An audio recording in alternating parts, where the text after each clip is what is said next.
La France serait un régime parlementaire comme les autres, comme l'Allemagne, comme le Royaume-Uni, comme l'Espagne.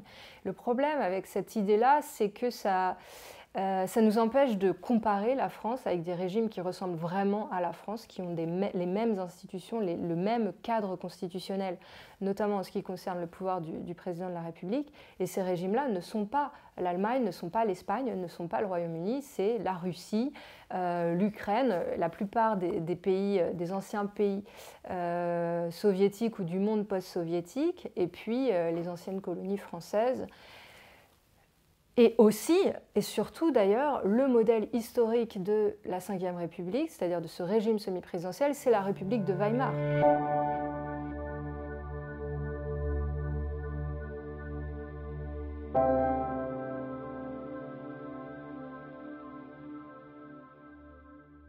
Eugénie Mérieux, bonjour. Vous êtes constitutionnaliste et politiste.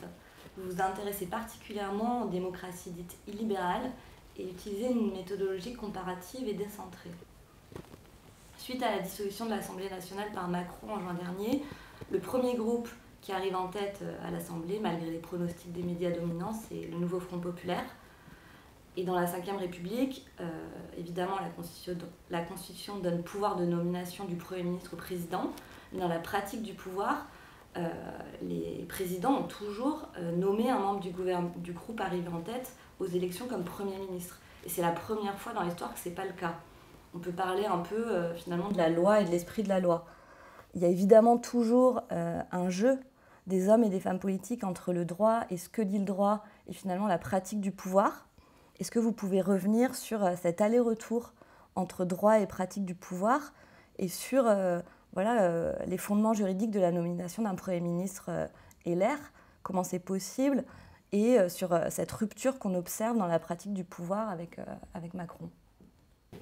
Merci beaucoup. La Constitution de la Ve République prévoit en effet qu'au titre de son article 8, alinéa 1er, que le président de la République nomme le Premier ministre. C'est un pouvoir dit propre, c'est-à-dire qu'il n'est pas contresigné par une autre autorité. C'est un pouvoir discrétionnaire du président de la République. Il peut donc choisir qui il veut au poste de Premier ministre, quel que soit le résultat des élections.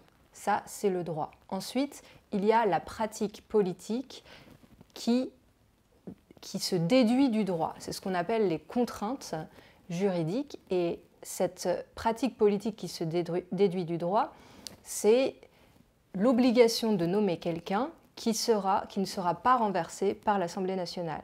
C'est l'article 49 de la Constitution qui dispose que le Premier ministre est responsable devant l'Assemblée. Donc à partir du moment où il y a une majorité contre le Premier ministre, c'est-à-dire 289 députés sur 577, alors ce Premier ministre est susceptible d'être renversé, et c'est la raison pour laquelle les premiers ministres qui ont tous été nommés sous la Ve République commandaient une majorité à l'Assemblée nationale, ou du moins, si cette majorité était relative, n'avaient pas de majorité absolue contre eux. C'est-à-dire qu'il n'y avait pas 289 députés au Parlement pour les renverser. C'est la grande contrainte. Et c'est la raison pour laquelle, sous la Ve République, les premiers ministres ont été élus du camp ayant remporté les élections législatives, parce que ce camp-là avait soit une majorité absolue, soit n'avait pas de majorité absolue contre lui. Voilà, et donc la réalité de ce que nous avons vu à l'issue de la dernière dissolution, celle du 9 juin, c'est un Parlement qui n'a pas de majorité absolue, donc ni pour le NFP, et qui potentiellement, en tout cas c'était le calcul d'Emmanuel Macron avec l'aide des autres députés, avait si c'était le NFP, une majorité absolue contre lui. Voilà la réalité. Donc il y a en effet le droit qui ensuite est contraint par d'autres clauses de la Constitution. Donc notre article 8 qui donne un pouvoir discrétionnaire au président de la République, il doit être lu avec l'article 49 qui pose une contrainte au pouvoir du monarque, j'allais dire, du président de la République de choisir lui-même son Premier ministre.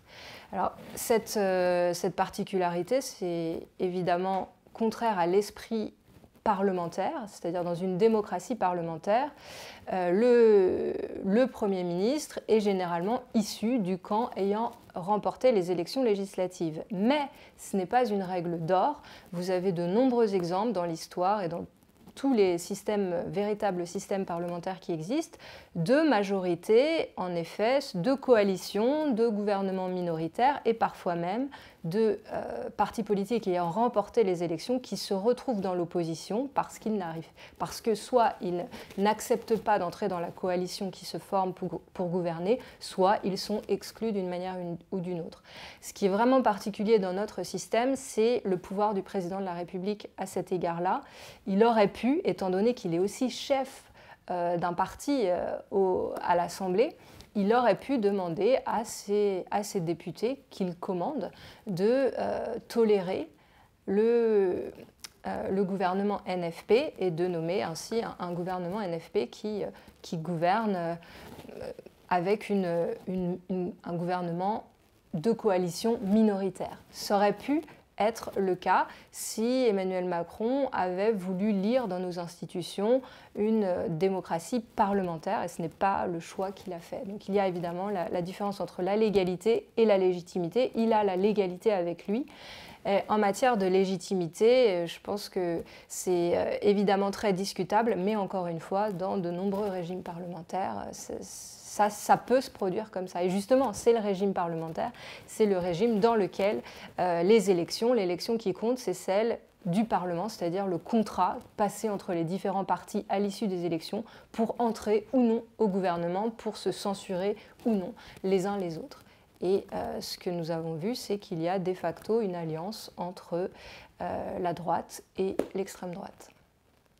Alors je peux peut-être ajouter que ensuite, la question qui se pose, c'est si on considère en effet qu'il y a eu là une forme de détournement des institutions, non pas encore une fois vis-à-vis de la lettre, mais vis-à-vis d'un certain esprit, d'une certaine tradition républicaine, alors la question suivante qui se pose est celle de la sanction.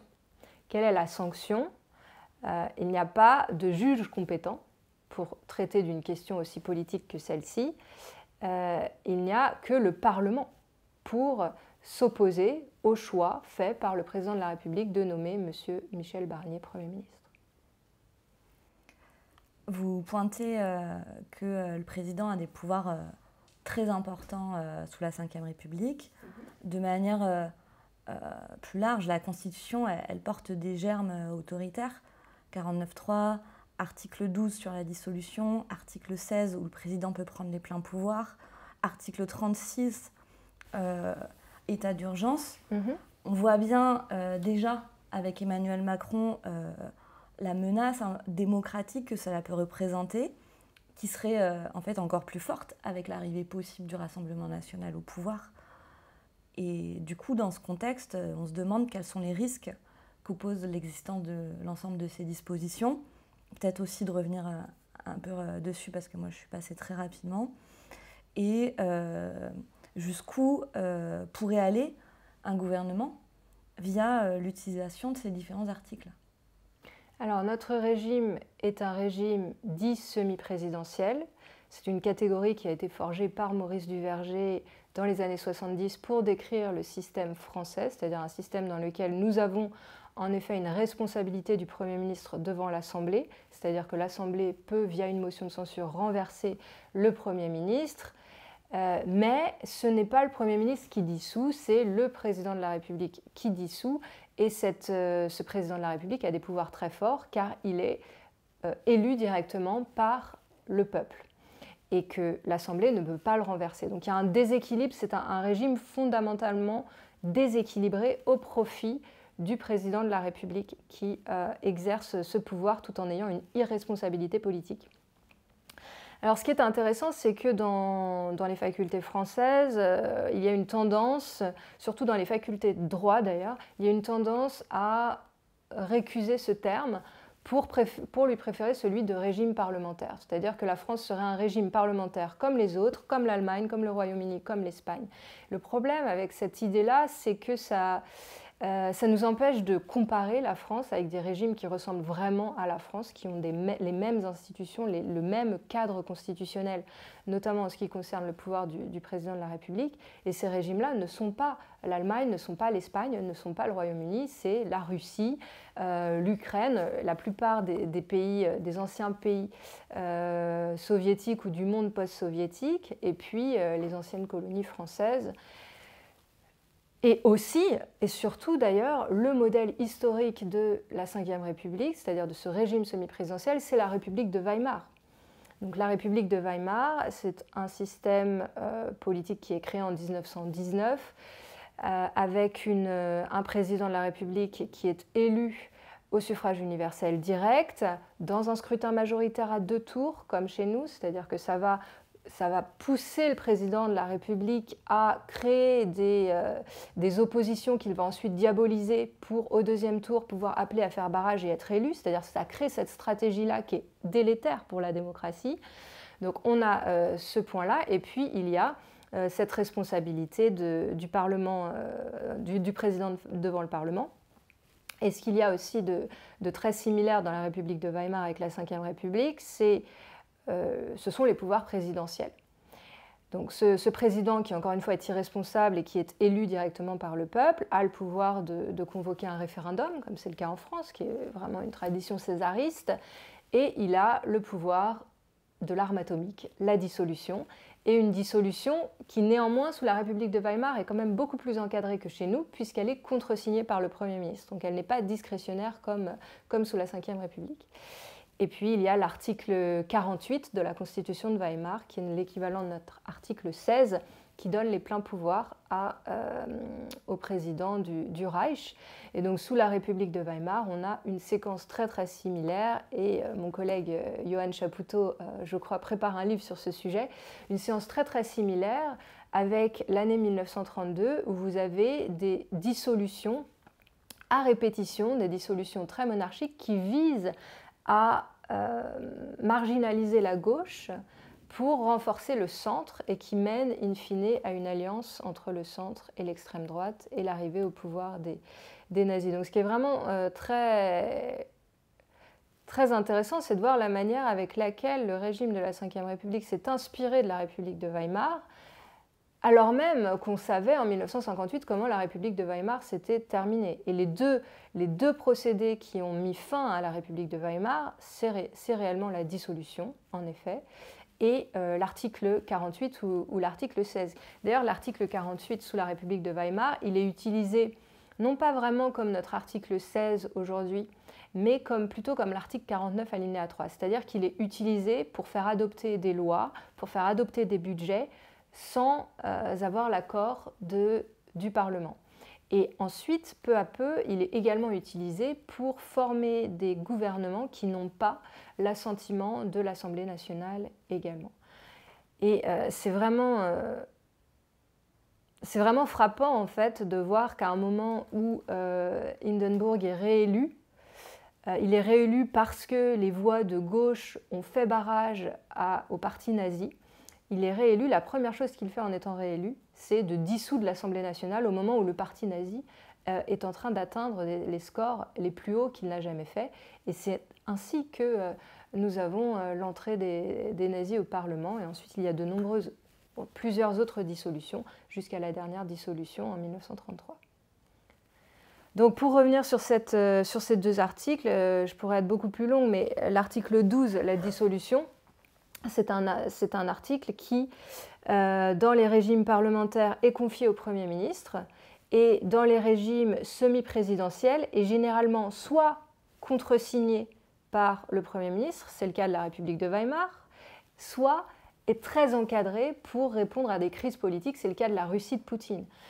Sous la Russie de Vladimir Poutine, la constitution de 1993 a été inspiré directement, c'est un copier-coller de la Ve République française, voulu par Boris Eltsine en 1993, mais le pouvoir de dissolution est encadré, il doit y avoir une crise. C'est-à-dire la dissolution, elle est pensée lorsque le Parlement n'arrive pas à se mettre d'accord sur le nom d'un Premier ministre. Alors, rassurez-vous, c'est bien Vladimir Poutine, c'est bien le président de la République qui choisit le Premier ministre. Néanmoins, en Russie, vous avez l'investiture obligatoire. C'est-à-dire que le Premier ministre, une fois qu'il a été nommé par le président de la République, il doit aller devant les parlementaires, demander l'investiture. Nous aussi, nous avons ça dans notre Constitution, mais ça n'a pas été respecté et c'est considéré comme étant non obligatoire. Elisabeth Borne, Gabriel Attal ne l'ont pas demandé l'investiture. En Russie, cette investiture, elle est obligatoire et la dissolution intervient si l'investiture est refusée plusieurs fois de suite dans un certain laps de temps. Et pour revenir peut-être encore, je pourrais parler des heures de la dissolution et de l'article 16, la dissolution, elle a été retirée au monarque sous la Révolution française, donc notre première constitution n'avait pas de dissolution, n'avait pas donné la dissolution au monarque Louis XVI. Aux États-Unis, dans le même temps, la première chose qu'il décide de faire, l'une des premières choses qu'il décide de faire lorsqu'il rédige la Constitution des États-Unis après la Révolution américaine, c'est surtout ne pas donner de pouvoir de dissolution au président, car ce serait retourner à la monarchie. Donc aux États-Unis, en France, à la fin du XVIIIe siècle, on décide que l'ennemi, c'est la dissolution, que c'est ça, l'attribut monarchique. Et ensuite, même Napoléon, après son coup d'État, n'a pas osé se réattribuer le pouvoir de dissolution, puisque c'était confié au Sénat. Et c'est lors de la restauration monarchique que revient le pouvoir de dissolution. Sous la Troisième République, ça a été abandonné et c'est revenu avec la Cinquième République. Je schématise parce qu'il y a eu une utilisation en 1955, mais sinon, c'est vraiment l'arme qu'a le président de la République pour neutraliser, pour domestiquer l'Assemblée. Et pour revenir à l'idée des contraintes, nous avons certes une motion de censure, c'est notre article 49, c'est ce qui fait de notre régime un régime parlementaire. Mais comme il y a la dissolution, eh bien, la contrainte de l'article 49 ne s'exerce pas à plein régime. Les parlementaires, lorsqu'ils déposent une motion de censure, ils craignent la dissolution. C'est d'ailleurs ce qui s'est passé dans notre histoire. La seule fois où la motion de censure a été déposée avec succès contre le Premier ministre, c'était en 1962, lorsque le général de Gaulle décide d'adopter par une violation de la Constitution l'élection du président au suffrage universel direct, changeant complètement notre régime politique, donc passant d'un régime parlementaire à ce régime semi-présidentiel que nous avons aujourd'hui. Les parlementaires ont déposé une motion de censure et le général de Gaulle a immédiatement dissous l'Assemblée. Donc ils ont pu renverser le Premier ministre, mais le général de Gaulle a dissous et ensuite qu'a-t-il fait? Il a renommé le même Premier ministre, Pompidou, en disant clairement, voilà, vous voulez jouer, eh bien vous perdrez toujours face au président. Donc à quoi ça servait de perdre vos sièges de députés si c'est pour, in fine, avoir le même Premier ministre à la fin. Donc ça, c'est une leçon qui a vraiment imprimé dans nos institutions. Mais aujourd'hui, nous sommes dans une configuration où pendant un an, il va être possible de poser des motions de censure contre le Premier ministre parce que la dissolution est interdite pendant un an. Et c'est la raison, d'ailleurs, pour laquelle le président Emmanuel Macron a quand même eu de nombreuses consultations pour choisir un Premier ministre qui ne serait pas renversé par le RN. C'est extrêmement intéressant d'avoir le recul historique, mais aussi comparatif avec d'autres régimes politiques et qu'on présente toujours comme très éloignés du nôtre. Ce que certains mettent en avant, du coup, face à ces articles-là, c'est quand même la possible destitution du président de la République. Qu'est-ce que vous en pensez, vous, de cette possibilité-là? La destitution du président de la République a été inscrite dans notre Constitution à la faveur d'une révision constitutionnelle, somme toute, assez récente, en 2007, et nous avons pensé cette révision constitutionnelle comme un moyen de rééquilibrer les institutions. On a eu aussi la révision constitutionnelle de 2008 qui a voulu rééquilibrer les institutions en faveur de l'Assemblée, parce qu'il est évident que le président de la République a énormément de pouvoir et ça semblait anachronique au regard de la démocratie libérale dans le monde. Mais cette révision constitutionnelle, elle a été pensée, comme beaucoup d'autres, pour pour ne pas être applicable, en fait. Parce que pour destituer le président de la République, il faut les 2/3 dans les deux chambres, ce qui est une majorité extrêmement forte. C'est presque plus simple de réviser la Constitution. Donc, en revanche, ce qui est très important avec la destitution, c'est la possibilité qui est offerte d'ouvrir un débat sur la question de la destitution, peut-être aussi de récolter des voix, de lancer une campagne populaire, peut-être également de se compter qui fait partie de l'opposition et qui soutient Emmanuel Macron. Donc ça fonctionne un petit peu, si on utilise cet article 68 comme une forme de motion de censure bis, alors ça pourra avoir, même si ça ne parvient pas à son terme, ça pourra avoir des conséquences sur la pratique du pouvoir, parce qu'aucun président n'a envie d'avoir une procédure de destitution à son encontre, même s'il sait que cette procédure n'aboutira pas. Si vous voulez, c'est pensé un petit peu comme aux États-Unis. Aux États-Unis, cette procédure, elle n'a jamais abouti, c'est-à-dire qu'elle n'a jamais donné lieu à une véritable condamnation au Sénat, qui est la deuxième chambre qui juge le président après un impeachment déposé par la Chambre des représentants, la Chambre basse états-unienne. Mais même si cette procédure n'a jamais abouti, les présidents qui ont été traduits devant cette procédure de jugement ont quand même dû s'expliquer, ont dû rendre des comptes et il y a eu des débats. Donc je pense que cette procédure, même si elle est très imparfaite et qu'elle est très difficile à mettre en œuvre, elle a le mérite d'exister et elle devrait être utilisée et généralisée. On voit bien quand même les grandes limites de la Constitution. Du coup, ça me renvoie à la question de l'état de droit.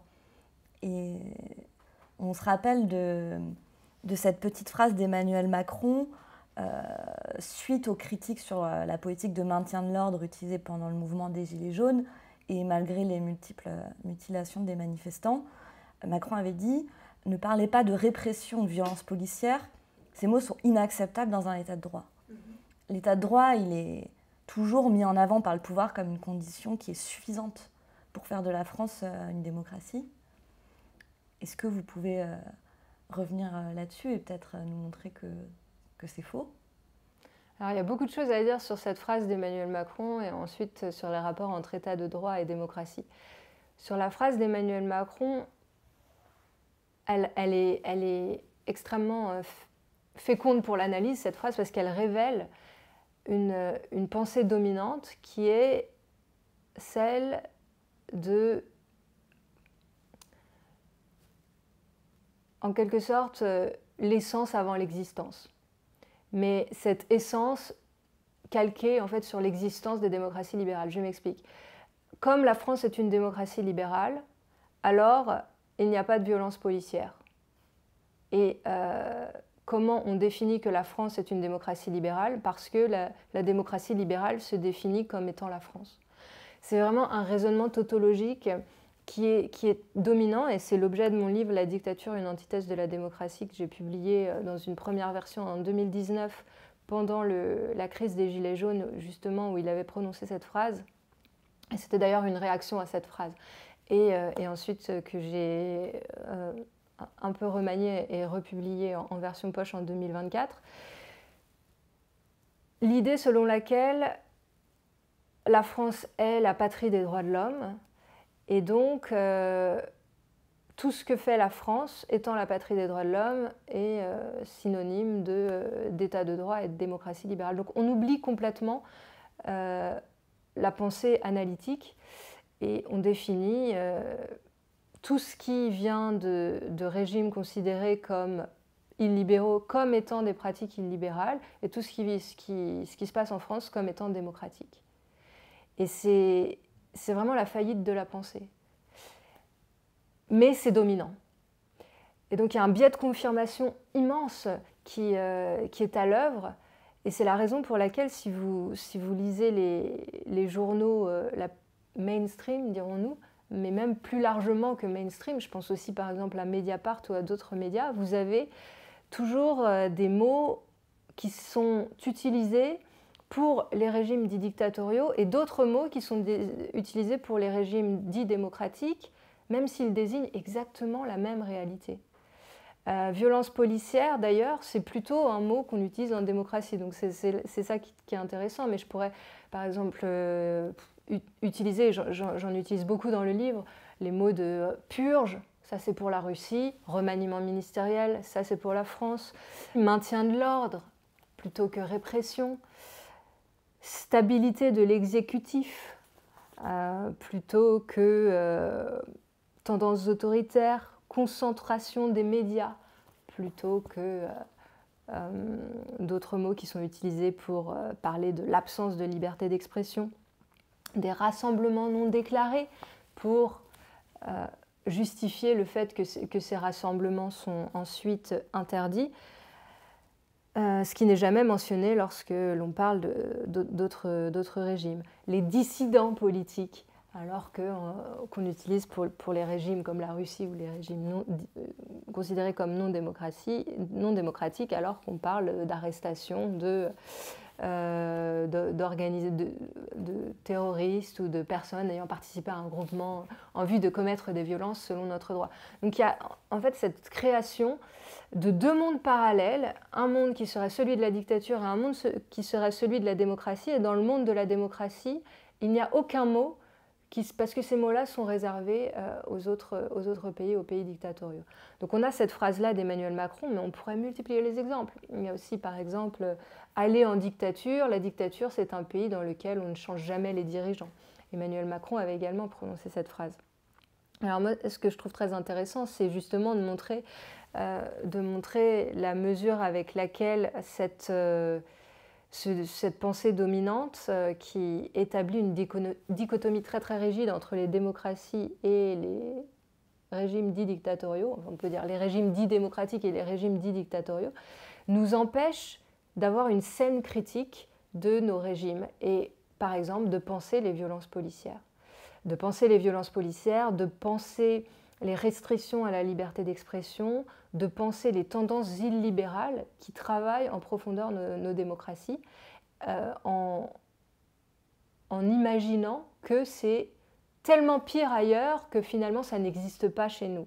C'est un peu ça. C'est comme d'ailleurs la justification de la Ve République. Pourquoi est-ce qu'on s'accommode de ce régime-là si vous avez fait des études de droit, vous avez étudié l'histoire constitutionnelle française qui n'est en fait qu'une propagande pour justifier la Ve République. Tous les autres régimes sont considérés comme étant faibles, menant à la dictature ou menant au désordre et au chaos.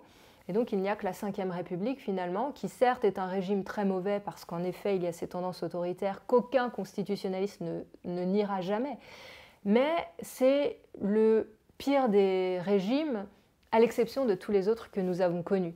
Et la démocratie libérale, c'est exactement la même justification. C'est le pire des régimes à l'exception des autres. Hein, c'est la phrase de Churchill. Et donc c'est évidemment un argument très faible quand on y réfléchit, mais c'est l'argument qui est utilisé à la fois dans les discours scientifiques et dans les discours médiatiques et que l'on retrouve dans la bouche de M. Emmanuel Macron à de multiples reprises pour censurer, en fait, en tout cas pour silencier les critiques légitimes au régime de la Ve République tel qu'il la pratique lui. C'est vrai qu'en plus, au-delà d'une pratique du pouvoir qui est autoritaire, d'une constitution qui le permet, c'est aussi l'évolution du droit en elle-même qui est préoccupante, avec ce qu'on observe, une inflation législative sécuritaire. Ce que vous dites quand vous dites que la démocratie française est traversée par un mouvement de plus en plus autoritaire. Je rappelle juste rapidement, mais dès 2009, l'interdiction de porter des cagoules en manifestation, par exemple, qui a été sécurisée ensuite par la loi de 2010 sur l'interdiction de la dissimulation du visage dans l'espace public, malgré que cette loi elle a été prise pour tout à fait autre chose, elle a conforté du coup cette interdiction de 2009. Mais le plus visible, évidemment, c'est depuis 2015 et toutes les mesures d'urgence qui sont petit à petit rentrées dans le droit commun avec une remise en cause progressive. Vous en parliez rapidement, de la liberté de manifester, de la liberté de réunion, la liberté d'association, de la liberté d'expression. Et d'ailleurs, la France a été plusieurs fois condamnée par la Cour européenne des droits de l'homme, par exemple sur l'assignation d'un militant écolo à résidence pendant la COP21, et même pris à partie par l'ONU, avec des questions comme les attaques contre les migrants, le profilage racial, les violences policières, on en parlait, etc. Et pourtant, rien ne change, et voire même ça s'empire dans une logique autoritaire. Donc on a en effet vraiment cette impression d'une démocratie traversée par ces courants, ce courant autoritaire. Quel est votre regard sur la multiplication de ces lois et comment cette surenchère qui est sécuritaire, elle peut être favorisée ou freinée par la Constitution française? Alors oui, il y a des tendances illibérales très très nettes, que ce soit depuis l'état d'urgence de 2015, où on peut aussi remonter beaucoup plus loin dans l'histoire. L'un des éléments qui diffuse cet illibéralisme dans le monde, c'est l'état d'urgence. Et l'état d'urgence, c'est quelque chose de très ancien. Et l'un de ces grands moments de mondialisation, et c'est l'objet de mon dernier livre, Géopolitique de l'état d'urgence, l'un de ces grands moments de mondialisation, ça a été la Première Guerre mondiale. Les années 30, donc la Première Guerre mondiale et les années 30, et c'est Giorgio Agamben a très bien montré ça, où vous avez un changement du centre de la décision politique du Parlement vers l'exécutif et la généralisation dans le monde entier des décrets-lois. Et ça, c'est une conséquence directe de l'état d'urgence qui a été utilisé pendant la Première Guerre mondiale et ensuite qui s'est maintenu. Et donc la fin de la Troisième République, c'est des décrets-lois à n'en plus finir. Et d'ailleurs souvent des décrets-lois très illibéraux contre les travailleurs, contre les étrangers, et qui préfigurent en ça Pétain. Mais ça, c'est un élément. Depuis 2001, on a la généralisation de l'état d'urgence antiterroriste. On a une résolution du Conseil de sécurité des Nations Unies qui enjoint à tous les États membres du monde d'adopter des législations antiterroristes très très claires, stigmatisant les étrangers, donc c'est dans la résolution, donc demandant à ce qu'il y ait une vigilance accrue sur les flux migratoires pour ne pas permettre l'entrée de terroristes dans les États, dans les différents États. Et cette résolution a été suivie, c'est la résolution des Nations Unies qui a été le mieux suivie de l'histoire des résolutions des Nations Unies. Et même le secrétaire général de l'ONU a dit « je n'avais jamais vu et je ne me serais jamais attendu à ce qu'il y ait une si prompte réponse des États à mettre en place cette résolution du Conseil de sécurité des Nations Unies ». Et la France, comme d'autres pays, a utilisé cet état d'urgence. Nous l'avons utilisé dans un premier temps aux marges de notre empire, donc l'une des premières utilisations, donc c'est avant la résolution du Conseil de sécurité des Nations Unies, mais c'était en Nouvelle-Calédonie évidemment, en décembre 1984. Et ensuite, ce sont les banlieues, les émeutes de banlieue en 2005, où là nous avons l'état d'urgence qui revient dans une certaine mesure en métropole après avoir été utilisé en Algérie, en Nouvelle-Calédonie et puis sur les populations algériennes en France. Là, il est utilisé sur les descendants d'immigrés algériens, on pourrait dire, dans une certaine mesure. Il s'attache toujours à ces corps, donc il y a toujours ce rapport colonial, ce continuum colonial. Et puis ensuite, il est généralisé à tout le monde. Il est généralisé à tout le monde en 2015, 2 ans d'état d'urgence tout de même. Je rappelle que M. Emmanuel Macron, il me semble que je l'ai déjà rappelé ailleurs, mais a été élu sous état d'urgence. Donc encore une fois, lorsque vous travaillez pour des organisations internationales comme ça a été mon cas, de promotion de la démocratie dans le monde et que vous faites de l'observation électorale dans d'autres pays pour voir si les élections sont bien libres et équitables. Si une élection a lieu en état d'urgence, vous écrivez ça, c'est la première chose que vous écrivez dans le rapport en disant non, une élection sous état d'urgence n'est pas une élection libre et équitable. Bon, alors en France, ça a été le cas, et d'ailleurs, on pourrait aussi parler du général de Gaulle non pas en 65, mais en 62 quand il a fait son référendum. Passons. Toujours est-il que cet état d'urgence, ensuite, il se généralise à l'ensemble de la population dans l'état d'urgence et puis dans le droit commun. Donc ce sont les lois SILT du 30 octobre 2017, la loi sécurité globale, la loi séparatisme, évidemment, de 2021, et puis sous le Covid, on a eu d'autres états d'urgence qui ont aussi connu des formes de normalisation dans le droit commun. Cette diffusion, elle se retrouve ensuite utilisée, elle influe sur le droit pénal, elle influe sur les procédures judiciaires, et elle ne fait que s'accroître. Mais c'est un phénomène, encore une fois, ancien. Les juridictions d'exception, finalement, elles ont quasiment toujours existé en France, que ce soit pour juger des combattants du FLN ou que ce soit aujourd'hui pour les présumés terroristes. Donc on a ces tendances illibérales qui ont toujours été présentes, c'est-à-dire un état de droit mais qui s'accompagne d'états d'exception. C'est juste qu'aujourd'hui, cet état d'exception, il devient de plus en plus inclusif, si vous me permettez cette expression, c'est-à-dire qu'il inclut de plus en plus de personnes. Donc il soustrait à la protection de l'état de droit de plus en plus de personnes. Je voulais rajouter quelque chose sur cet état d'exception. Est-ce que vous pouvez me rappeler votre question, parce que j'ai oublié?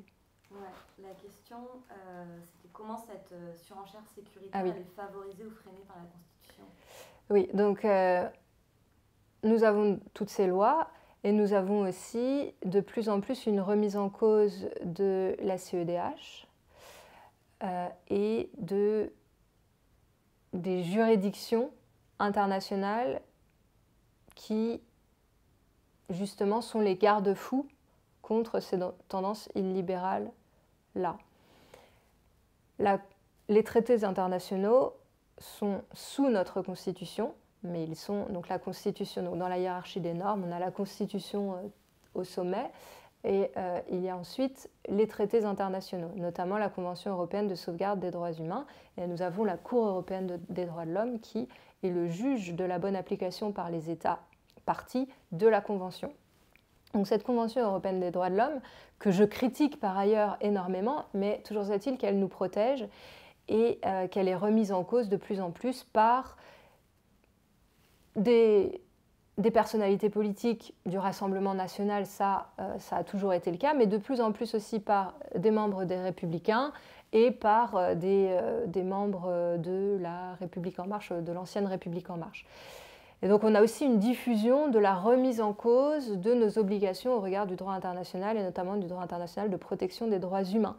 Mais je tiens à rappeler que cela aussi s'inscrit dans une certaine continuité avec la naissance de la Ve République. Le général de Gaulle n'était pas très favorable, même pas du tout favorable, à la ratification des traités de droit internationaux en matière de protection des droits humains. Et c'est la raison d'ailleurs pour laquelle nous, la France, le pays censé être le pays des droits de l'homme, qui est quand même, il est vrai, le pays de la Déclaration des droits de l'homme et du citoyen de 1789, ça on ne peut pas le nier, eh bien notre pays a été très tardif à signer les conventions internationales de l'ONU de protection des droits humains. C'est le pacte international relatif aux droits civils et politiques qui est vraiment le traité international sur la liberté d'expression, sur la liberté de réunion, sur tous les droits civils et politiques. Il n'a été ratifié qu'en 1980, alors qu'il a été rédigé en 1966. vous critiquiez très rapidement la Cour européenne des droits de l'homme et du coup, ça m'intéresse parce que je voulais vous interroger au-delà de la Constitution et de la loi sur les juges aussi. Et c'est vrai que pour le coup, je connais mal la Cour européenne des droits de l'homme, mais pour parler de ce que je connais mieux, le Conseil constitutionnel, on a 9 membres, pour rappel, qui sont nommés soit par le président, soit par la présidence du Sénat, soit par la présidence de l'Assemblée nationale. Ce qui est quand même très particulier en termes de séparation des pouvoirs. Et pour autant, il y a toujours une intente, notamment de la gauche, envers que ce soit les instances comme le Conseil constitutionnel, la Cour européenne des droits de l'homme, comme si ça allait être des garde-fous. On a vu, par exemple, lors du mouvement de la réforme des retraites, une attente très forte de sanctions d'une partie des mesures. Et finalement, il y a eu une validation de l'essentiel de la réforme, à l'exception de quelques cavaliers sociaux. Même si, voilà, sur la loi immigration, on a vu qu'en effet, il y a eu une censure du Conseil constitutionnel de dispositions plus inquiétantes. Mais c'est vrai que on se demande comment le Conseil constitutionnel ou la Cour européenne des droits de l'homme peut constituer des véritables contre-pouvoirs. Alors, avant de répondre à cette question, peut-être juste un point sur le droit. Le droit, selon Marx, c'est une institution qui masque des rapports de force économique et qui, dans une certaine mesure, est l'expression et un moyen de légitimer l'oppression d'une classe sur une autre. Donc toute la théorie critique, quand même, a une dette envers Marx.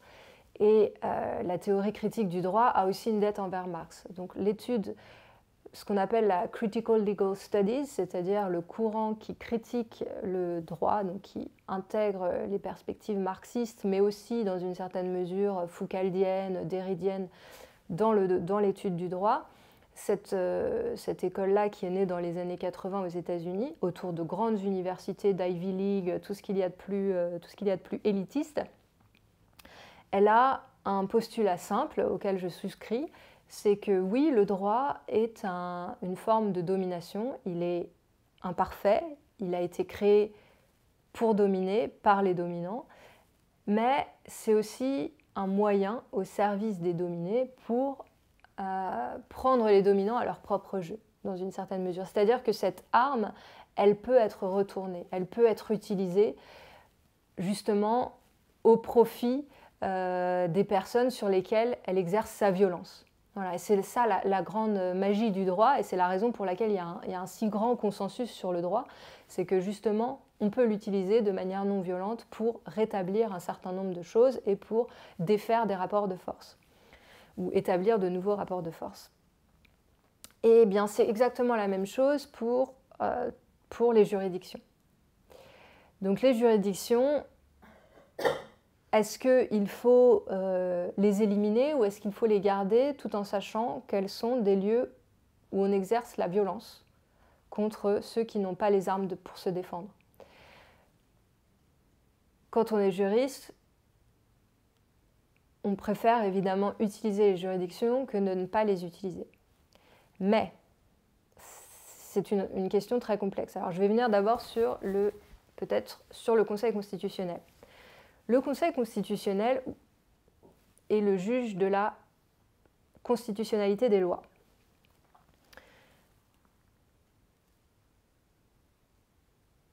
C'est-à-dire qu'il regarde si les lois sont conformes ou non à la Constitution.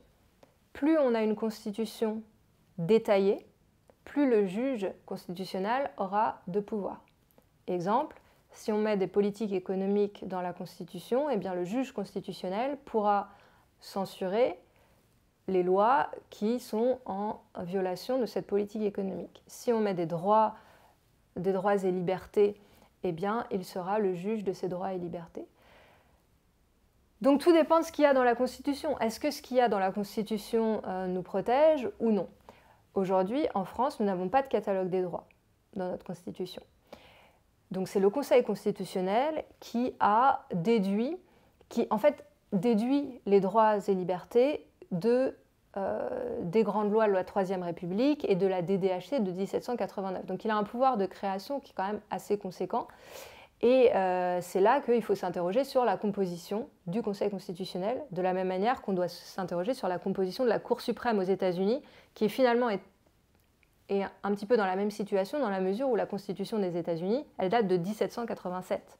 Donc c'est pareil, ça laisse aux juges de la Cour suprême américaine quand même de quoi interpréter, puisqu'on a une Constitution assez courte et très très ancienne. Donc c'est le juge qui fait évoluer la Constitution. Donc est-ce que on doit se poser la question du Conseil constitutionnel? Oui, au regard de ce que je viens de dire. Et c'est vrai, comme vous l'avez dit, il y a 3 personnes qui sont nommées par le président de la République, 3 personnes qui sont nommées par le président de l'Assemblée nationale et 3 personnes par le président du Sénat, et parmi ces personnes, le président du Conseil constitutionnel est nommé par le président de la République. Sachant que 9, eh bien, c'est un nombre impair, donc le président, et dès qu'il y a des formes d'égalité entre plusieurs points de vue, c'est le président du Conseil constitutionnel qui tranche. Donc, la personne qui a été nommée par le président de la République. Alors certes, il y a un devoir d'ingratitude, comme disait M. Badinter, des membres du Conseil constitutionnel à l'égard de la personne qui les a nommés. Mais enfin, les personnes nommées ont quand même été choisies selon des considérations politiques par des personnes qui, elles aussi, sont des hommes et des femmes politiques, avec le résultat que l'on connaît, que les personnes qui sont nommées sont des personnalités politiques. Et donc, en effet, ça pose une très grande question, d'autant plus que le Conseil constitutionnel, si on fait l'historique, avait été pensé comme chien de garde de l'exécutif. C'était la grande raison d'être du Conseil constitutionnel avant la mort du général de Gaulle. Et ensuite, le Conseil constitutionnel s'est émancipé, mais il reste tout de même, en quelque sorte, un alibi du pouvoir exécutif qui va pouvoir l'instrumentaliser pour retoquer un certain nombre d'articles de loi ou d'amendements qui ne lui sont pas favorables, ou aussi pour lui faire retoquer des lois qu'il a proposées et qu'il n'assume pas. Là, c'est par exemple François Hollande avec la taxation des hauts revenus à 75%. Je pense qu'il y avait là une forme d'instrumentalisation du Conseil constitutionnel qu'on retrouve dans beaucoup de démocraties. Donc voilà pour le Conseil constitutionnel. C'est une institution qui, au départ, n'est pas une institution visant à protéger les droits et libertés. Elle s'est désormais érigée comme institution en charge des droits et libertés, mais est-ce qu'elle remplit vraiment son office ou est-ce qu'il s'agit là d'une forme de cover pour, par ailleurs, être le chien de garde de l'exécutif? Alors je ne dis pas qu'il n'y a pas eu de bonnes décisions, il y en a eu, mais très peu. On peut citer 71, en effet, le Conseil constitutionnel a préservé la liberté d'association contre la loi qui visait à soumettre l'enregistrement des associations à une autorisation. Donc on serait sorti d'un régime libéral de liberté publique en matière d'association.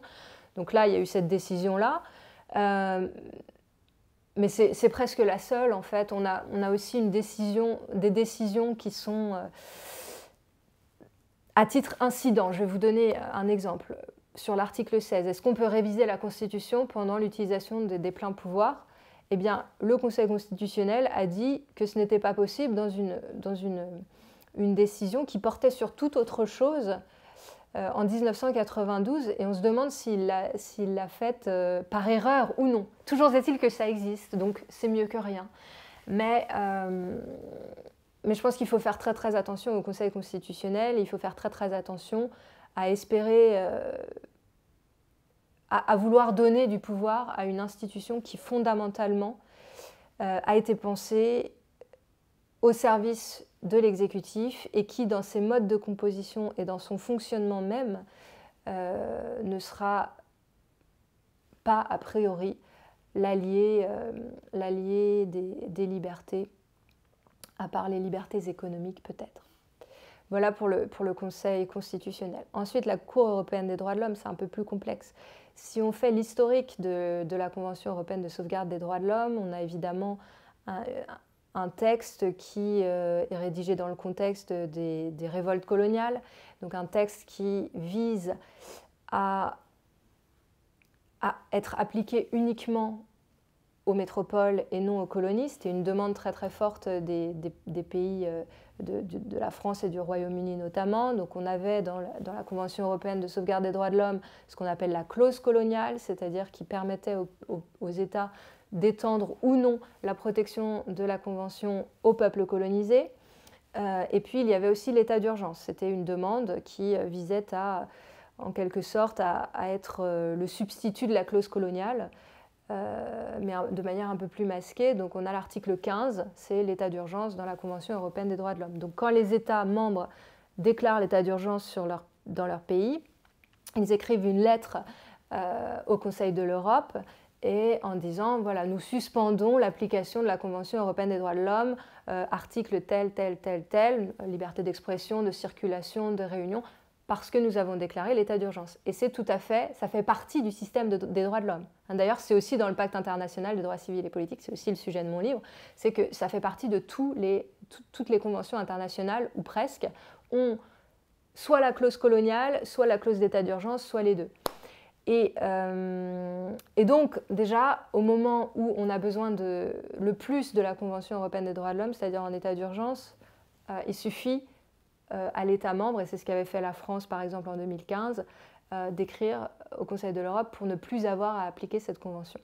Ensuite, la Cour européenne des droits de l'homme, eh bien, la Cour européenne des droits de l'homme, elle a développé une jurisprudence qui s'inscrit dans la continuité du contexte de rédaction de la Convention européenne des droits de l'homme, c'est-à-dire qu'elle laisse une très très large marge d'appréciation aux États en ce qui concerne les questions de sécurité nationale et d'ordre public. Donc, encore une fois, là où nous avons le plus besoin de la Convention, c'est-à-dire en matière d'ordre de sauvegarde des libertés publiques lorsque nous sommes en état d'urgence ou face à des questions de terrorisme, etc., eh bien, la Cour ne remplit pas son office au maximum. Dans le même temps,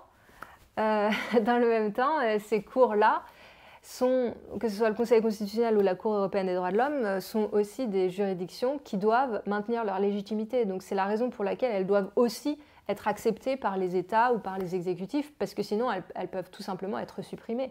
Donc le Conseil constitutionnel pourrait être supprimé, pourquoi pas. En tout cas, il pourrait se voir de moins en moins, il pourrait avoir de moins en moins de pouvoir et être menacé. Donc c'est la raison pour laquelle il doit tout de même aussi naviguer de cette manière-là. Et pareil pour la Cour européenne des droits de l'homme, pour toutes les juridictions internationales, on le voit avec la Cour pénale internationale, il faut ne pas être trop cavalier pour que les États ne sortent pas tout simplement du dispositif. Voilà. Donc c'est quelque chose de très ambigu, de très difficile.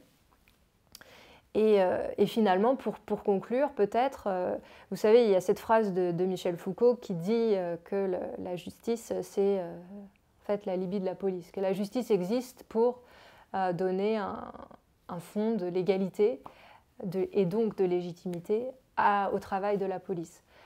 On pourrait dire, dans une certaine mesure, la même chose avec le Conseil constitutionnel et la Cour européenne des droits de l'homme quand il s'agit de l'état d'urgence. Parce que qu'est-ce qu'on a vu de la part du Conseil constitutionnel, c'est que normalement, il est censé être le gardien des libertés publiques quand elles sont le plus menacées, c'est-à-dire en état d'urgence. Or, en état d'urgence, qu'a fait le Conseil constitutionnel? Rien.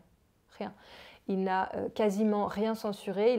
Il a censuré à la marge, ça et là, des petites mesures pour sauver la face, mais ça reste quand même extrêmement marginal. Et puis surtout, il a autorisé le législateur à créer des états d'urgence à foison. C'est la décision sur la Nouvelle-Calédonie en 1985, où le Conseil constitutionnel est saisi sur la loi de 1955, la loi d'état d'urgence, et où il dit rien ne s'oppose à ce que le législateur crée des états d'urgence par la loi. Donc, il a autorisé ces états d'urgence-là, et sur l'ordre public, on pourrait dire que le Conseil constitutionnel a inventé une catégorie qui s'appelle l'objectif à valeur constitutionnelle, et le premier objectif qu'il a consacré, c'est celui de sauvegarde de l'ordre public. Voilà, donc une très grande complexité par rapport au droit et par rapport aux juridictions. En même temps, c'est toujours mieux que rien, et surtout, ce qui est important avec ces juridictions, c'est qu'elles donnent une voie pour s'organiser, pour faire du contentieux, pour mener des batailles juridiques plutôt que violentes. Alors les critiques les plus radicaux du droit, et notamment des droits humains, diraient « Oui, mais enfin, quand on s'organise pour mener la bataille pour le droit au logement, est-ce qu'on s'organise vraiment pour réclamer des logements? Ou est-ce que c'est une diversion ?» Alors ça, c'est une grande question que je pose toujours à mes étudiants dans le cours de droit de l'homme, et qui est soulevée par l'école critique du droit. Et c'est une vraie question. Donc, je n'ai pas de réponse pour finir sur cette question-là, sur la question du faut-il ou non mettre sa confiance dans les juridictions. Ce que l'on voit à l'œuvre, en tout cas, c'est que les juridictions ne sont pas, lorsque l'ensemble des membres de la société civile, lorsque les politiques, lorsque les médias deviennent de plus en plus illibéraux, généralement c'est le cas aussi dans les juridictions. Voilà. Et donc on voit dans le monde ce qu'on appelle la juridictionnalisation du politique, qui est un phénomène. Donc j'avais parlé du phénomène de... Est-ce que vous voulez que... Là, je pourrais parler très très longtemps. Je voudrais juste peut-être dire... J'ai parlé du phénomène par lequel le pouvoir de décision politique a été transféré dans les exécutifs à partir de la Première Guerre mondiale, qui est le sujet du livre de Giorgio Agamben, État d'exception. Et nous avons, depuis les années 2000, depuis la fin des années 90, le début des années 2000, un mouvement de transfert du pouvoir de la décision politique de l'exécutif vers les juridictions. Et c'est aussi, voire peut-être même plus dangereux, dans la mesure où là, on est complètement hors de la légitimité démocratique. La légitimité des juridictions, c'est une légitimité de type d'expertise. C'est Rosan Vallon qui parle très bien de ça dans son livre La contre-démocratie. Et cette légitimité-là, elle n'a que très peu de rapport avec le peuple. Et si on lui confie le pouvoir de décision politique, où est le peuple? Déjà qu'il était loin du Parlement, encore plus loin de l'exécutif, mais alors là, il est vraiment très très très très loin des juridictions constitutionnelles. Donc je pense qu'il faut faire très attention à ce phénomène qui se développe et qui va aussi venir en France bientôt. Et je trouve ça très important de critiquer aussi que ce soit le fonctionnement du Conseil constitutionnel, mais plus largement le pouvoir judiciaire. Parce qu'en fait, surtout à gauche, on se retrouve souvent à critiquer la police, et à raison, mais finalement, et le fonctionnement de la police, mais finalement, peu le pouvoir judiciaire, et probablement aussi parce qu'on est dans un moment où les juges sont tellement critiqués par l'extrême droite, bon, ça, voilà, mais aussi par la droite, de plus en plus, sur le laxisme supposé de la justice, que la gauche se retrouve comme prise à devoir prendre la défense des juges. Alors même qu'on sait bien que entre l'application des lois qui sont de plus en plus contraignantes, puis également les juges, les profils des juges, il n'y a qu'à aller dans un tribunal pour voir à quel point il y a une violence incroyable. Moi je trouve, en y étant déjà allée, ça me fait penser à cette phrase qui est un peu l'adage des juristes de « nul n'est censé ignorer la loi ». La vérité, c'est que plein de gens l'ignorent, plein de gens sont extrêmement mal défendus et se retrouvent dans des situations à être condamnés et avec après, évidemment, après la question de la police, la question de la justice, en prison, quoi, avec des prisons qui sont en surpopulation carcérale depuis des années maintenant. On a d'ailleurs aussi été critiqué par la Cour européenne des droits de l'homme sur le sujet. On est je pense que c'est ultra important de parler du pouvoir judiciaire parce qu'il faut tenir ensemble, moi je pense, police, justice et puis prison, quoi. Les magistrats, ils sont aussi dans une position extrêmement délicate parce qu'il y a d'un côté, en effet, la police avec laquelle il faut travailler. De l'autre, il y a la nécessité de garder une forme de légitimité la plus large possible. Et il faut aussi que les décisions soient appliquées et applicables. Donc c'est exactement, ça revient à ce que je disais avant. C'est très difficile de naviguer dans cette situation-là pour des magistrats qui, s'ils veulent, disons des magistrats militants qui veulent s'ériger en contre-pouvoir et défendre les libertés publiques, il faut aussi que cette action-là ne leur aliène pas complètement la police avec laquelle ils travaillent toujours. Et aussi, il faut que les décisions qu'ils rendent soient respectées. À partir du moment où les décisions rendues par les juridictions ne sont plus respectées, eh bien, en fait, tout s'écroule. Tout s'écroule. Et on vit quand même dans des illusions, dans des fictions. La fiction du droit, elle n'existe que parce qu'il y a une croyance en le droit. Et de la même manière, la fiction que les décisions de justice s'imposent, elles n'existent que parce qu'elles sont appliquées. Donc à partir du moment où elles ne sont plus appliquées, elles perdent en légitimité. Et alors, c'est exactement comme avec la CPI. C'est peut-être plus simple de le montrer avec la CPI, la Cour pénale internationale, quand elle émet un arrêt, un mandat d'arrêt, et que rien ne se passe, que la personne peut voyager librement dans le monde entier.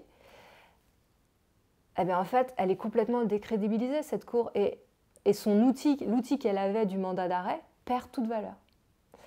Donc, pour les magistrats, il y a toujours ça à l'esprit aussi. Il faut que la décision elle soit appliquée. On me racontait récemment que parfois des magistrats rendent des décisions, par exemple d'aménagement de peine pour une personne, et immédiatement, cette personne donc, est libérée, elle est réarrêtée pour un autre motif. C'est-à-dire qu'il y a une volonté de ne pas respecter la décision de justice. Et ça, on voit ça très bien dans les régimes autoritaires. C'était le cas, sans parler de l'Allemagne nazie, où c'était utilisé dès lors que des magistrats faisaient de la résistance sous l'Allemagne nazie, c'est-à-dire qu'ils libéraient des personnes qui étaient considérées comme les ennemis de la nation par le régime nazi. Eh bien, ces personnes-là étaient immédiatement réarrêtées derrière par la police pour d'autres motifs. Et moi, dans mon travail sur les démocraties libérales, c'est quelque chose que j'ai bien vu à l'œuvre. Par exemple, à Singapour, vous avez une justice qui est une justice très efficace, mais qui a appris sa leçon. C'est-à-dire que c'est une justice très efficace en matière de droit des contrats, droit des investissements internationaux. C'est une justice qui ne va pas hésiter à condamner le gouvernement lorsqu'il y a des disputes avec des investisseurs étrangers. Le gouvernement ou les entreprises qui sont détenues par l'État. Mais en matière de liberté publique, la justice, et surtout en matière d'état d'urgence, la justice désormais est dans une grande déférence à l'égard du pouvoir exécutif. Pourquoi ? Parce que lorsque la justice singapourienne a décidé de contrôler la constitutionnalité de la loi sur l'état d'urgence et à libérer dans le même temps des personnes qui avaient été arrêtées pour soi-disant complot marxiste, eh bien, ces personnes ont été libérées. À la sortie du tribunal, elles ont été arrêtées par la police. Et le lendemain, le parti au pouvoir a révisé la Constitution pour écrire dans la Constitution « Il est interdit de contrôler la constitutionnalité de la loi sur l'état d'urgence ». Donc, évidemment, à partir de ce moment-là, les juges ont arrêté de faire ce contrôle-là. Mais ce que je veux dire, c'est que la justice elle est aussi aux prises avec les conséquences de ces jugements. Si les jugements ne sont plus appliqués, alors la justice étant un acteur stratégique, il faut qu'elle, dans une certaine mesure, qu'elle pense une nouvelle manière de rendre ces jugements pour qu'ils soient appliqués. Et qui applique les jugements, c'est la police. On pointe souvent une 5e République qui est à bout de souffle, et on le comprend bien, notamment avec cet entretien, et une 5e République qui est plus suffisamment adaptée à notre époque. Une des mesures du programme de la France Insoumise depuis plusieurs années, qui a été repris aussi ensuite dans le programme de l'Union de la gauche, c'est d'instaurer une 6e République en convoquant une constituante. Qu'est-ce que vous en pensez ?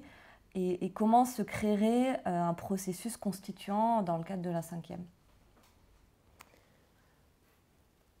Alors, première chose, sur la sortie de la 5e République, pour aller vers un régime plus parlementaire, qui est ce que j'ai compris, en tout cas, du programme de la France Insoumise. Qu'est-ce que le régime parlementaire ? C'est précisément le régime qui existe en Allemagne, le régime qui existe en Espagne, au Royaume-Uni. Est-ce que c'est vraiment ça la grande révolution dont on rêve, un régime parlementaire où vous avez soit des grandes coalitions, comme c'est le cas en Allemagne, soit vous avez une alternance qui est finalement presque de parti unique. Et quand je dis ça, je sais très bien que c'est l'argument du Rassemblement national. Mais c'est vrai, ça se voit encore plus aux États-Unis, entre Kamala Harris et Donald Trump. Bon, la politique étrangère, elle ne va pas changer pour les peuples du monde. Et donc, c'est finalement de la com, la différence. Bon, je caricature un petit peu, il y a évidemment des petites différences qui peuvent faire des grosses différences pour certaines populations. Mais en tout cas, le régime parlementaire, comme le régime, celui que nous avons de la 5e République, comme d'ailleurs le régime présidentiel, ces trois formes de régime-là, on peut aller de l'un à l'autre et de l'autre à l'un sans cesse. C'est ce qu'on a fait au cours de notre histoire constitutionnelle. Ça ne change pas fondamentalement les choses en matière de... ça ne résoudra pas, selon moi, la crise de la représentativité et la crise de la démocratie représentative qui est extrêmement profonde. Donc c'est la première chose sur le régime parlementaire. D'autant plus que si nous avons un régime parlementaire avec de la proportionnelle, nous risquons d'aller encore plus avant dans une crise d'ingouvernabilité avec justement des premiers ministres qui sont très éloignés du résultat des urnes. Voilà, avec des phénomènes, et on retombe dans le règne des partis, les phénomènes de coalition, les négociations pour les postes, négociations pour les portfolios ministériels, et in fine, je pense que on doit utiliser la crise que nous vivons pour essayer de dépasser ça et d'aller un petit peu plus loin. Sur la constituante, justement, si cette constituante, elle est libre, c'est-à-dire que si elle ouvre vraiment la voie à des réformes plus profondes que celles de juste aller vers un régime parlementaire, je pense que c'est évidemment urgent, c'est une excellente idée et c'est absolument ce qu'il faut faire. Par quelle voie ?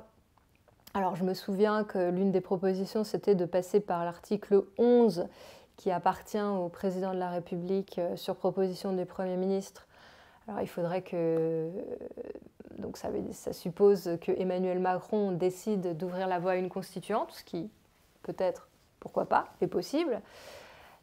Sinon, si on prend l'exemple du Chili ou de phénomènes constitutionnels récents, c'est d'abord une très forte mobilisation de la population. Et cette forte mobilisation, eh bien, il faut la lancer, peut-être dans le sillage de la mobilisation pour la destitution d'Emmanuel Macron. En tout cas, ce sera un moyen de faire pression pour ouvrir la voie à une constituante. Sachant que cette constituante, elle peut très bien avoir lieu en parallèle de nos institutions, mais si la mobilisation est suffisamment forte, alors elle aura une voix pour essayer de s'imposer, d'être prise ensuite par les parlementaires. Voilà, mais encore une fois, ce qui compte, c'est la discussion, et c'est le mouvement. Mais après, je voudrais mettre encore en garde contre un danger, encore une fois, sur le danger de transférer la politique vers le droit, c'est-à-dire d'inscrire dans le droit la politique. Qu'est-ce qui se passe quand on constitutionnalise ? Et surtout quand on a des phénomènes comme ça massifs de constituantes avec un très très large débat public, et bien on a tendance à vouloir tout mettre dans la Constitution, avoir la Constitution la plus détaillée, la plus complète, la plus progressiste possible. Et c'est un écueil souvent parce que dès qu'on constitutionnalise quelque chose, on le verrouille pour le futur. Dès qu'on constitutionnalise quelque chose, on le retire de la délibération publique, de la délibération politique, et on confie le pouvoir d'interprétation au juge constitutionnel. Donc on donne au juge constitutionnel le pouvoir du dernier mot sur tout. Donc plus on met de choses dans la Constitution, et plus on dessaisit le Parlement, et plus on donne le pouvoir au juge constitutionnel. Donc ça, c'est la première chose. Et puis la deuxième chose, c'est lorsqu'il y a un référendum, si la Constitution est clivante, eh bien alors elle n'est pas adoptée. Et c'est ce qui s'est passé avec le Chili, une Constitution très très progressiste, mais justement qui par la suite a été clivante. Alors Napoléon disait il faut qu'une Constitution soit courte et obscure pour ne pas gêner l'action des gouvernants. On pourrait dire il faut qu'une Constitution soit suffisamment flexible et suffisamment peut-être courte pour laisser au Parlement, si on est dans une démocratie représentative, ou pour laisser à d'autres espaces démocratiques, si on pense à un autre modèle, le soin de faire les lois et de faire des politiques publiques qui puissent évoluer sans être verrouillées par la génération précédente ou la génération d'il y a 50 ans, 60 ans, comme c'est le cas aujourd'hui avec la Ve République. Justement, venons-en à ce nouveau modèle, parce que vous pointez dans votre travail et puis évidemment au cours de cet entretien, mais de manière générale dans vos interventions, l'absence de critique de nos démocraties par nos élites, qu'elles soient politiques, journalistiques, voire un certain acharnement à défendre notre démocratie, quelles que soient ses imperfections. Pour vous, cette attitude, elle nous a menés là où on en est aujourd'hui aussi. La démocratie libérale, elle fait plus rêver. Il y a une déconnexion très forte entre l'idéal politique proclamé et la pratique du pouvoir. Il est donc urgent de s'interroger sur la formation d'un nouveau modèle politique. Peut-être question un peu plus positive pour nous faire un peu plus rêver. À quoi pourrait ressembler ce nouveau modèle ? Justement, ce qui serait intéressant, c'est que ce nouveau modèle émerge d'une discussion plutôt que de le penser en avance. Mais en effet, on a eu la démocratie athénienne qui reposait sur, alors certes, une très petite minorité de citoyens, mais qui reposait sur des mécanismes de démocratie directe et sur le tirage au sort, et puis il y avait aussi un petit peu d'élection. La démocratie représentative, elle s'est construite contre la démocratie directe, contre le modèle athénien. C'est très clair si on lit Locke, même si on lit Spinoza, si on lit les auteurs, même Montesquieu, qui étaient contre le tirage au sort et en faveur de l'élection, en faveur d'une constitution mixte entre démocratie et monarchie, sur le modèle anglais. Donc cette démocratie représentative, elle conjure la démocratie directe. Et d'ailleurs, Sieyès avait dit en 1789, la France ne saurait être une démocratie, il faut qu'elle soit un gouvernement représentatif. À l'époque, on opposait gouvernement représentatif et démocratie. Maintenant, la démocratie, c'est le gouvernement représentatif. Très bien. Et puis cette démocratie, c'est aussi une démocratie libérale, c'est-à-dire avec la séparation des pouvoirs et les libertés publiques.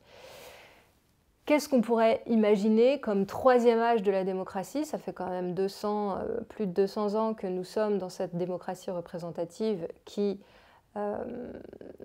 est au départ donc, la démocratie des propriétaires contre les non-propriétaires, si on reprend la généalogie de cette démocratie libérale représentative au cours des révolutions anglaises, américaines et françaises.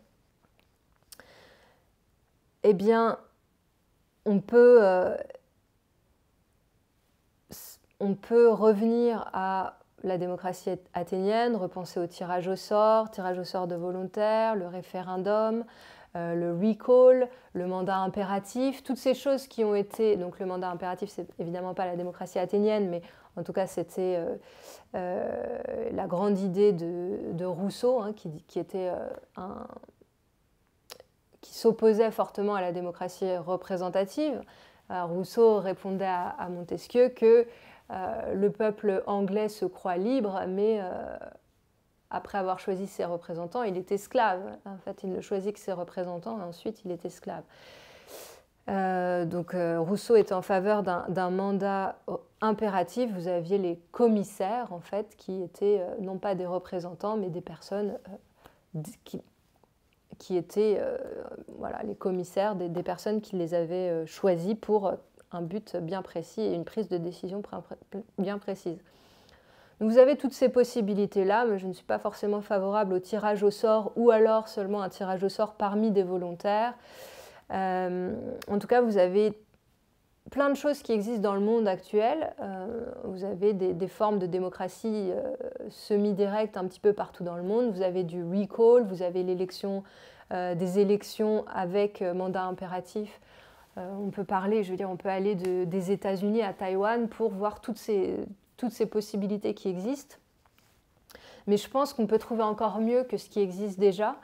Et que pour ce faire, il faut justement engager la discussion. Et que c'est ça le plus important, c'est d'engager la discussion et d'avoir les idées les plus ouvertes possibles pour pouvoir penser autre chose, notamment avec les moyens technologiques que nous avons, qui nous permettraient d'avoir une véritable démocratie qui, je pense, devrait être directe, mais avec des moyens nouveaux qui nous sont offerts par la technologie.